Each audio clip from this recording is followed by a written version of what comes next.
Shalom adik-adik, mari kita siapkan hati kita untuk memuji memuliakan nama Tuhan. Kita tundukkan kepala kita ambil sikap doa yang baik di hadapan Tuhan Yesus Kristus.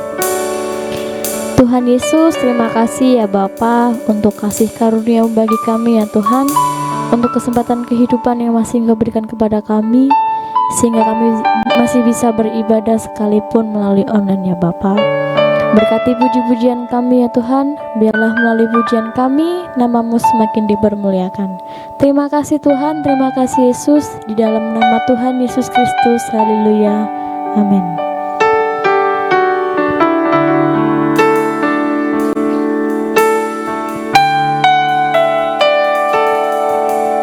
Bapa,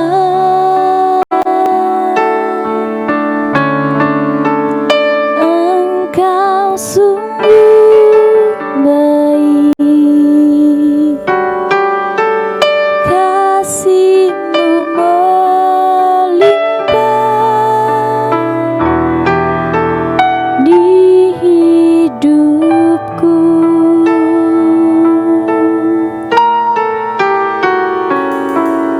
Bapa,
ibadah ini ya Bapa. Berkati ibadah ini dari awal, pertengahan, hingga akhirnya nanti ya Tuhan. Terima kasih Tuhan, terima kasih Yesus. Di dalam nama Tuhan Yesus Kristus, haleluya, amin. Ada sukacita, joy, joy, joy, joy, joy. Sukacita, sukacita. Coba yang punya tangannya, diangkat kedua tangannya, dilambai-lambai. Nah, beri kemuliaan buat Tuhan Yesus. Tangan kanan, tangan kiri mempunyai jari, diluruskan, dibengkokkan, putar ke belakang. Kaki kanan, kaki kiri mempunyai jari, dijinjingkan, dijongkokkan, jalan serta Yesus. Jalan serta Yesus, jalan sertanya setiap hari. Jalan serta Yesus, serta Yesus selamanya. Tangan kanan, tangan kiri mempunyai jari, diluruskan,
kita.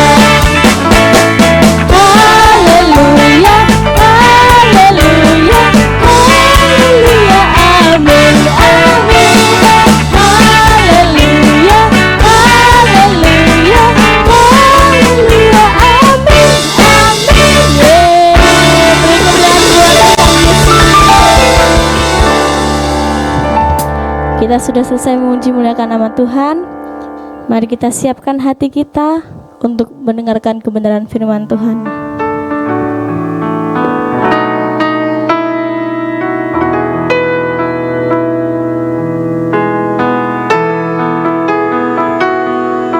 Yesus, kau kebenaran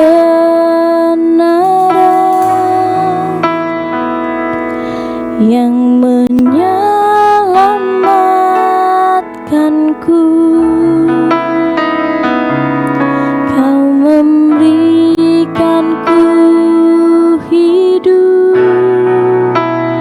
dan pengharapan.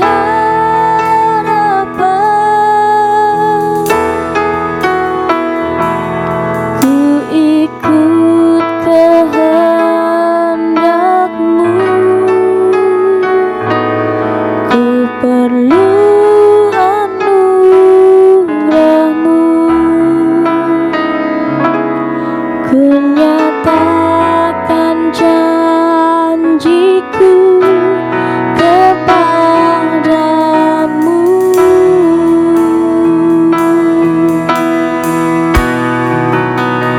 Kalau ku hidup bagimu, hatiku tetap menyembah-Mu. Dunia tak bisa menjauhkanku dari kasih-Mu.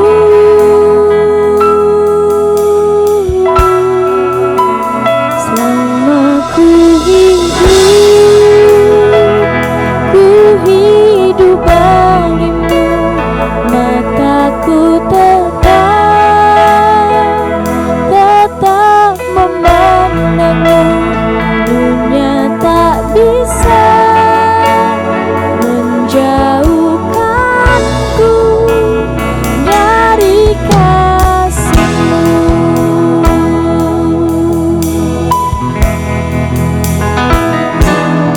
Yesus, kau kebenaran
kembali kami datang kepadamu Tuhan.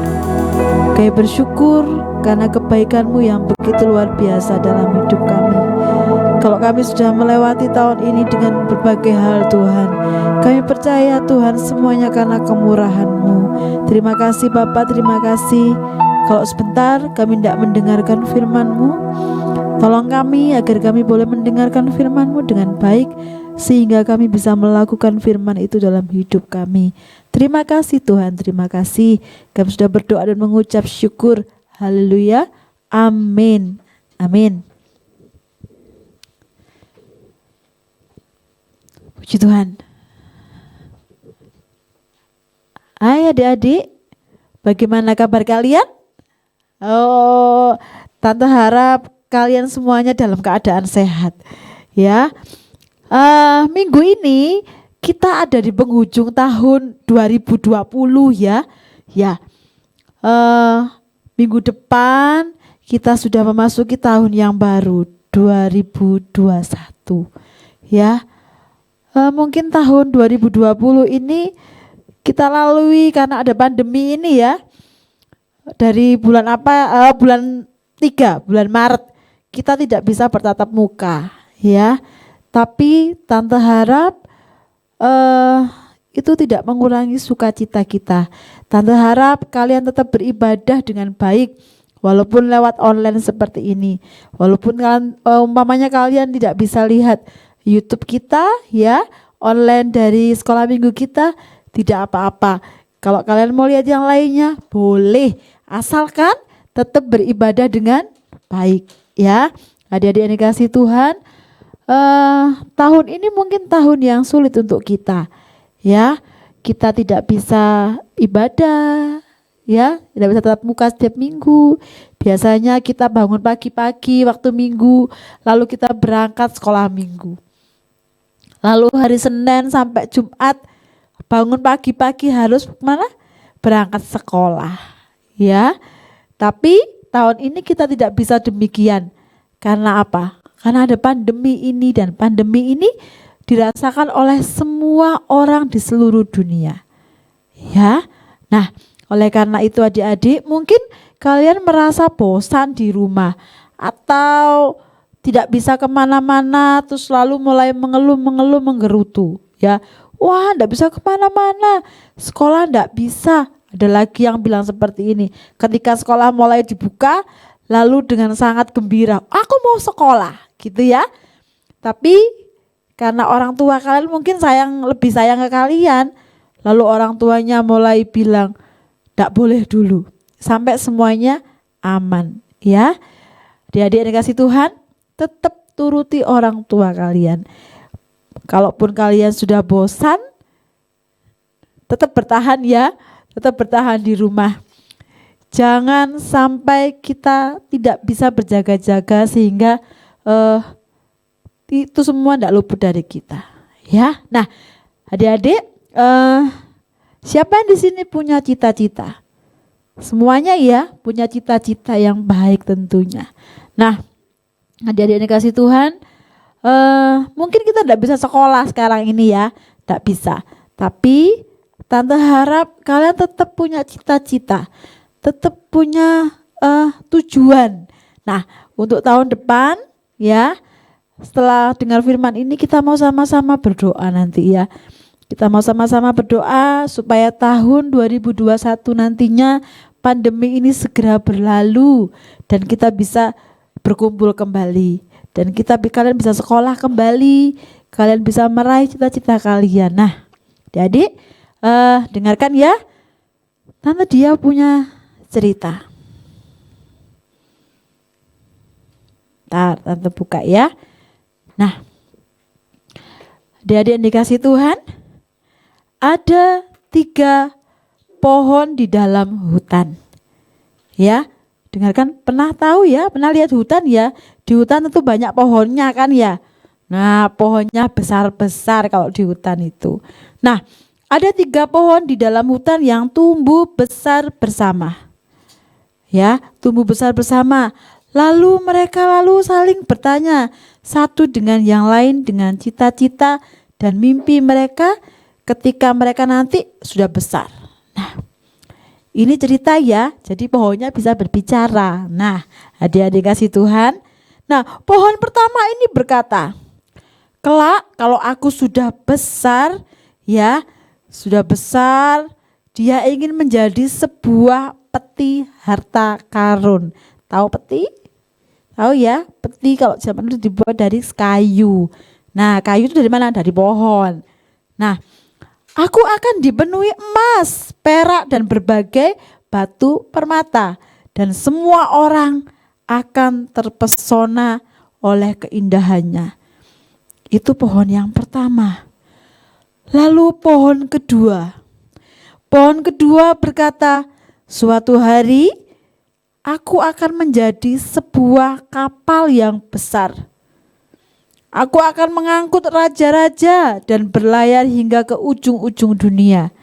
Aku akan menjadi kapal yang kokoh dan setiap orang akan merasa aman berada dalam naunganku. Itu pohon yang kedua. Nah, dan pohon yang ketiga. Pohon yang ketiga juga punya cita-cita. Pohon ketiga ini berkata, aku akan tumbuh besar menjadi pohon yang paling tinggi menjulang di hutan. Di puncak bukit orang-orang akan terpesona memandangku dan berpikir mereka dekatku aku dengan surga dan Tuhan, ya. Dia pengen pohon ketiga ini, dia pengen menjadi pohon yang paling tinggi di antara pohon-pohon yang lainnya. Nah, ya adik-adik yang dikasih Tuhan, ingat tadi ya, yang pertama tadi pengen jadi apa? Peti harta karun. Lalu yang kedua, dia ingin menjadi kapal. Dan yang ketiga, pohonnya aku pengen jadi pohon yang paling tinggi, paling besar di hutan itu. Nah, beberapa tahun berlalu ya sejak mereka berdoa dan mereka punya impian supaya impiannya masing-masing terkabul. Kemudian ketika mereka sudah bertumbuh besar, lalu datanglah sekelompok penebang pohon dan menopang ketiga pohon itu. Ketika pohon itu ditebang, pohon pertama dibawa ke seorang tukang kayu. Ia sangat senang dan sangkanya pohon pertama ini ya, dia pengen jadi apa tadi? Peti harta karun. Nah, ketika dibawa ke tukang kayu dia senang. Dia berpikir dia akan dibuat sebuah peti yang harta karun yang sangat bagus. Tapi doanya tampaknya sia-sia adik-adik. Berpikirnya dia mau jadi peti harta karun. Tetapi tukang kayu ini malah apa? Menjadikannya sebagai kotak tempat menaruh makanan ternak. Tahu ya? Kalau yang punya ternak di rumah, ada tempat makanan ternak gitu, palungan namanya. Ya. Nah, lalu pohon ini yang sudah jadi peti ditaruh di pojokan sekandang, kandang hewan tentunya. Nah, hingga suatu hari sepasang suami istri tiba-tiba di kandang perempuan itu. Tahu siapa? Ya. Nah, perempuan itu bernama Maria dan Yusuf. Perempuan itu melahirkan seorang anak laki-laki dan membaringkan bayinya di atas tumpukan jerami dalam palungan ternak yang dibuat dari pohon pertama. Orang-orang datang menyembah sang bayi. Pohon pertama pun menjadi sadar bahwa di dalamnya ditempatkan harta terbesar sepanjang masa. Siapa? Tuhan Yesus. Ya, itu pohon yang pertama. Dia berpikir dia mau menjadi sebuah peti harta karun yang di dalamnya adalah emas, berlian, permata-permata yang indah. Tetapi ketika dia ditebang, diserahkan ke tukang kayu, dia menjadi sebuah apa? Tempat makanan ternak. Tetapi hal yang indah terjadi adalah tempat itu menjadi harta terbesar sepanjang masa, yaitu Tuhan Yesus. Nah, itu pohon yang pertama. Sekarang kita lihat pohon yang kedua. Nah, adik-adik tetap perhatikan ya. Pohon yang kedua. Pohon kedua ini dibawa ke sebuah galangan kapal. Wah, dia berpikir, asik, pasti aku jadi nanti sebuah kapal yang besar. Nah, tetapi ternyata pohon ini dipotong-potong dan dijadikan sebuah perahu nelayan kecil. Ya, waduh, gak jadi perahu kapal yang besar yang mengangkut raja-raja, malah jadi sebuah perahu yang kecil. Nah, adik-adik, bertahun-tahun kemudian perahu ini sudah jadi. Nah, sekelompok laki-laki naik ke atas sebuah perahu nelayan yang dibuat dari pohon kedua. Di tengah danau, badai besar menerjang dan pohon kedua berpikir bahwa ia tidak akan cukup kuat melindungi mereka yang ada di dalam perahu itu. Tetapi seorang dari antara mereka berdiri dan berkata, "Diam, tenanglah." Dan badai pun sekonyong-konyong reda. Adik-adik, pernah dengar cerita ini? Siapa yang meredakan badai? Iya, Tuhan Yesus. Ya, Tuhan Yesus bersama murid-muridnya, kenapa? Berlayar di Danau Galilea, ya. Nah, sadarlah si pohon kedua bahwa ia telah mengangkut raja atas segala raja, yaitu Tuhan Yesus.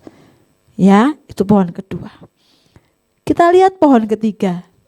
Pohon ketiga tadi pengen menjadi pohon yang paling tinggi, paling besar di antara pohon-pohon yang lainnya. Nah, pohon ketiga dipotong menjadi potongan-potongan kayu yang besar memang. Dan diletakkan begitu saja dalam sebuah gudang yang gelap. Wah, enggak jadi apa tadi? Enggak jadi pohon yang paling tinggi yang akan diingat sepanjang masa. Nah, setelah bertahun-tahun dibiarkan tergeletak di gudang itu yang gelap, orang mengambil pohon ketiga. Kita lihat untuk apa. Nah, orang ini diletakkan di atas pundak seseorang dan dipanggul sepanjang jalan. Sementara orang-orang menganiaya serta mencemooh laki-laki yang memanggulnya. Akhirnya tibalah mereka di puncak sebuah bukit. Orang banyak menyalibkan laki-laki itu pada balok kayunya, hingga ia wafat di sana di puncak bukit. Pohon ketiga paham bahwa ia begitu dekat dengan Yesus Tuhan dan surga. Ia telah mengikuti rencana Tuhan. Adik-adik dikasih Tuhan, pohon yang ketiga ternyata untuk apa? Ya, pohon yang ketiga itu untuk menyalibkan Tuhan Yesus. Pohon itu dipikul Tuhan Yesus sepanjang jalan sambil orang-orang menghinanya dan mencaci makinya. Nah, adik-adik yang dikasih Tuhan, pelajaran kita hari ini adalah dengarkan dengan baik ya. Apapun cita-citamu, perhatikan tante dia. Apapun cita-citamu, Tuhan sudah memiliki rencana yang indah untuk kalian semuanya. Kalau tahun ini kalian punya harapan yang baik, tante percaya harapan yang baik itu mungkin tahun ini tidak bisa terwujud ya. Tapi kita masih memiliki tahun depan. Kita masih diberi kesempatan untuk tahun depan. Ya. Tahun ini mari kita tutup dengan sukacita walaupun di masa pandemi ini. Ya, supaya ketika kita melangkah lagi di tahun yang baru nanti, ya kalian punya cita-cita yang baik. Ya, tetap gantungkan cita-cita kalian kepada siapa? Kepada Tuhan. Mungkin kita punya rencana-rencana. Ya. Seperti ketika pohon tadi, mereka punya cita-cita, punya rencana-rencana yang indah. Adik-adik yang dikasih Tuhan, tetapi rencana yang terbaik adalah rencana dari Tuhan, ya. Nah, adik-adik yang dikasih Tuhan, dan bila kita selalu mengikuti rencananya, niscaya hidup kita selalu dilimpahi dengan berkat kebahagiaan dan terlebih memuliakan nama Tuhan. Tante akan kasih satu ayat ya. Coba kalian buka ayatnya di Efesus 2 ayat yang ke-10. Mari kita buka sama-sama Efesus 2 ayat yang ke-10. Efesus 2 ayat yang ke-10. Tante bacakan untuk kalian ya. Efesus 2 ayat yang ke-10. Karena kita ini buatan Allah, diciptakan dalam Kristus Yesus untuk melakukan pekerjaan yang baik yang dipersiapkan Allah sebelumnya. Ia mau supaya kita hidup di dalamnya. Adik-adik, Efesus 2:10 ini ayat terakhir dalam tahun ini, ya. Tahun ini, minggu terakhir dalam tahun 2020.